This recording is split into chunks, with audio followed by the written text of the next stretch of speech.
valves again? This valve doesn't cut off the gauge from the hose. Okay. The gauge always sees the hose. Right. What this valve is doing is opening up a port right here. So these two are closed right here in between. Right. And if you started opening this valve, you would allow the refrigerant from the tank to come through here and start going into the unit. So you could add. And then the other side would be the other. And that's something that we really don't need to.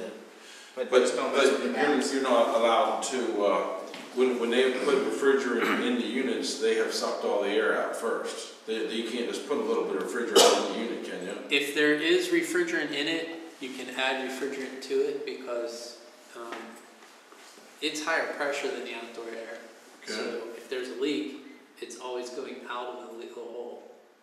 If you get there, if it's a pinhole leak, it could take months. I mean, you could have leaks that take months and months in order for them to drop out 6 pounds of refrigerant.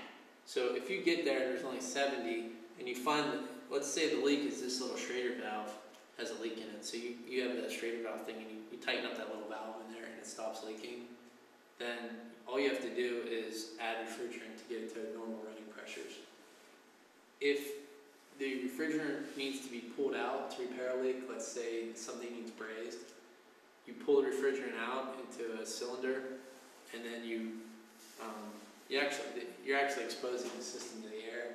So you fix your braze, and then you're sitting here with a unit with nothing in it. It's probably mostly R22. Some air might have got in where you had the hole until you brazed it. So you hook up a vacuum pump, draw all the air, whatever's left in there gets sucked out, and you have a vacuum inside the refrigerant system. At that point, you would charge it with the factory charge. Stick the tank on the scale and weigh in 6 pounds of refrigerant. Yeah, 6 from this one. But if you catch it before it gets too low, you can just add, depending on what the leak is. If you can repair a leak without breaching the system. So there's that refrigerant should not escape that unit unless there's a leak somewhere. Correct. Just normal usage will not. Car condition, you're thinking about cars where every couple of years you gotta recharge it, or maybe 6 years down the road. That's because they have plastic tubing to run it inside of your car. Right. And eventually the molecules of the refrigerant are smaller than the molecules of the rubber. They actually escape. They actually go through the rubber. Right. It's not a broken hose, it's just going through the rubber. It's like a helium balloon. The helium molecules are smaller than the molecules of plastic. Right. So if it sits there alone, the helium actually escapes the balloon. That's why foil balloons are better. That's right. Those foil ones it's more dense. I'll explain later. But we don't. So the point is, we don't have any rubber hoses going anywhere with Okay. refrigerants. It's all copper sealed system. So if it's low, there's a leak somewhere. What about the refrigerant? If isn't there refrigerant from that valve to my gauge? But it's under pressure. So when you disconnect, Yeah. You'll take a ½ ounce with you when you leave in this hose. okay. Once, like for me, as soon as I take this off, and then I go put this in the van, there's still refrigerant in here. Right. So when I go to the next one, hook it up, I'm not really stealing any refrigerant. Gotcha. From this You're unit. just If this has a little bit lower pressure, it. if this is at 110, Okay. and then this unit's a little bit low, Right. and I go to hook it up, it'll actually put a little in. Okay. So all we're talking about is a few ounces here. Okay.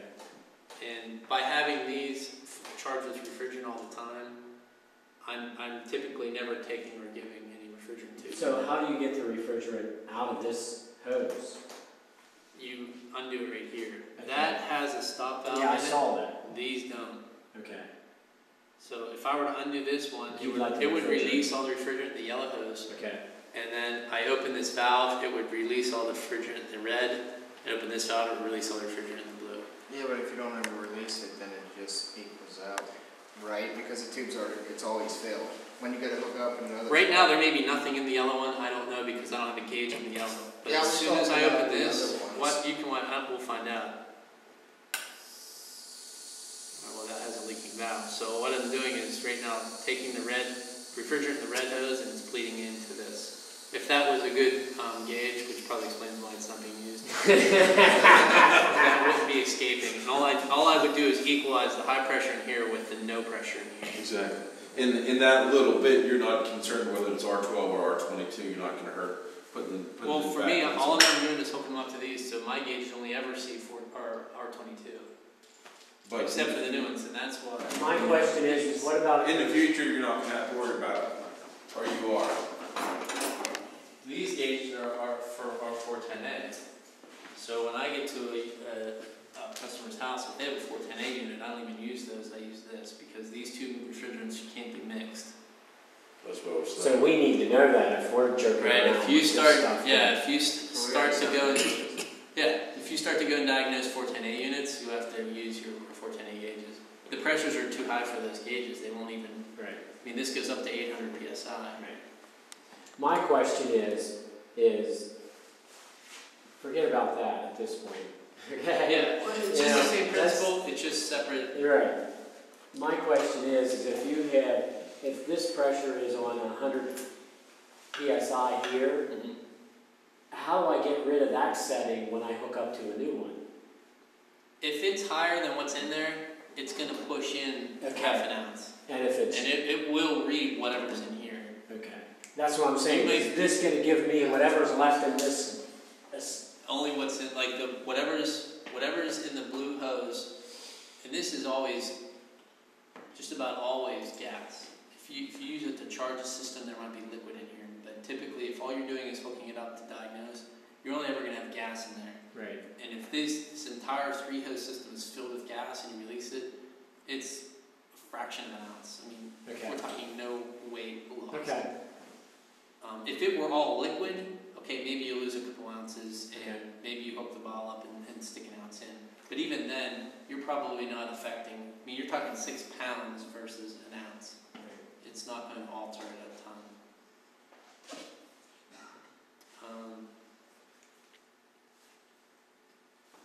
So when you get into this and you're diagnosing, you'll have 2 sets of gauges. Right. Hook 410A to 410A. Don't try to swap and use them. Mainly because you don't want to introduce R22 to a 410A unit. Right.